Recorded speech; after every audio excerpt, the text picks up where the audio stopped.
Hi, I'm Steve Reed. I'm Marianne Carlisle. And we're the co-chairs for the 2017 Canadian Tire Brockville Rotary Golf Classic. That's being held this year on July 12th at the Brockville Country Club.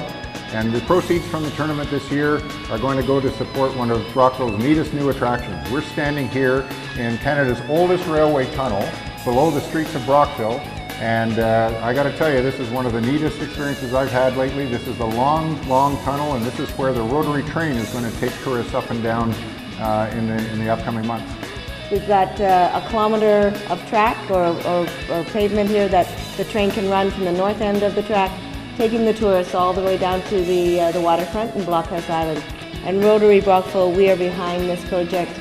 We think it's going to be a great asset to the city. We're looking forward to it opening in the late summer, and all the proceeds from our golf tournament will be going towards this project. So please come out and join us. Online registration is available now, www.rotarybrockville.ca, and join us on the 12th of July at the Brockville Country Club for this year's edition of the 2017 Canadian Tire Brockville Rotary Golf Classic.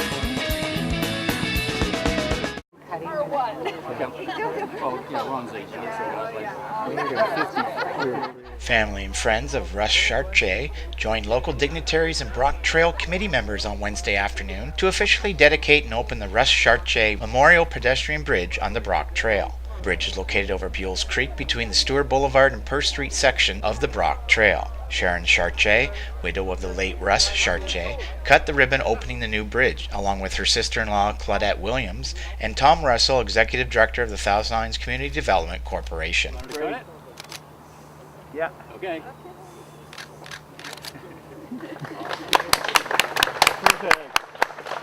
As well, a plaque honoring the late community volunteer, outdoorsman, and businessman was unveiled by family members. Oh, that's nice. There you go. Excellent. That's wonderful. It's so very nice. Russ Chartier died in a tragic accident on March 26 in 2015 at the age of 75. He was also the founder of the local Falcon Security and was the director of the Thousand Islands Community Development Corporation. And Russ was just such a great community asset.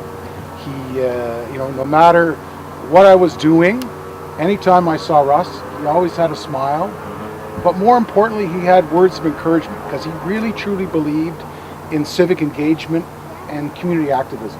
And Russ was one of those guys that anytime you could come and talk to him about a project, he'd actually get you excited about it because he was so enthusiastic about this community. He loved this community.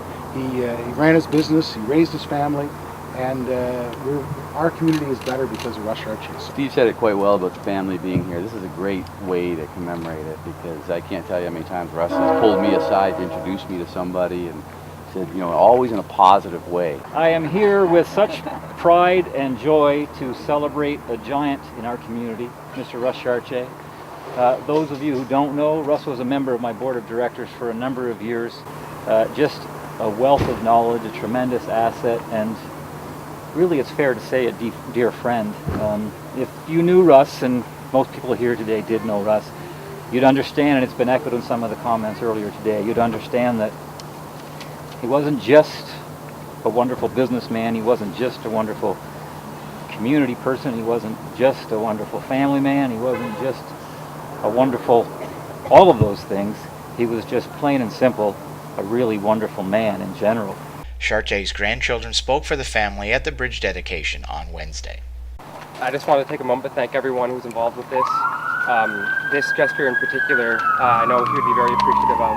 I remember when I was young, we would put our bikes in the back of a truck called Old Thunder, or Blue Thunder, and we would drive all the way in town and park at Loeb, get our bikes out, bike the whole trail all the way up to Dairy Queen. Never quite made it past Dairy Queen.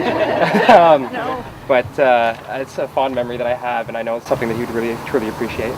And most of all, my sisters and I's happiest and most vivid memories growing up took place at our grandparents' farm in Lynn. My grandfather had a great love for the outdoors, so together we could not think of a more fitting way to remember him than through this beautiful bridge. To us, this bridge is a reminder of our grandfather's love of life and his passion for the simplest things in life. We are so grateful to be able to remember him through this bridge. My grandfather once explained to me that of all the good things in life, a good friend is all I'll ever need.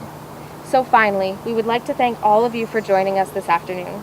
It is heartwarming to see so many people come together to celebrate our grandfather and remember all of the ways he touched each of our lives. It means so much to us that you could be here today to help us celebrate a very special husband, brother, father, grandfather, and friend who was so full of life and love.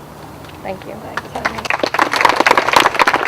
A grant of $30,000 was provided by the Thousand Islands Community Development Corporation toward the Memorial Bridge, which was installed a year ago. The Stewart Boulevard Perth Street section improvements to the Brock Trail will continue with paving of the section going east from the bridge and raising of the slope on the west side, which is expected to be done in late August or early September of this year. For Hometown TV 12 News, Dale Elliott in Brockville.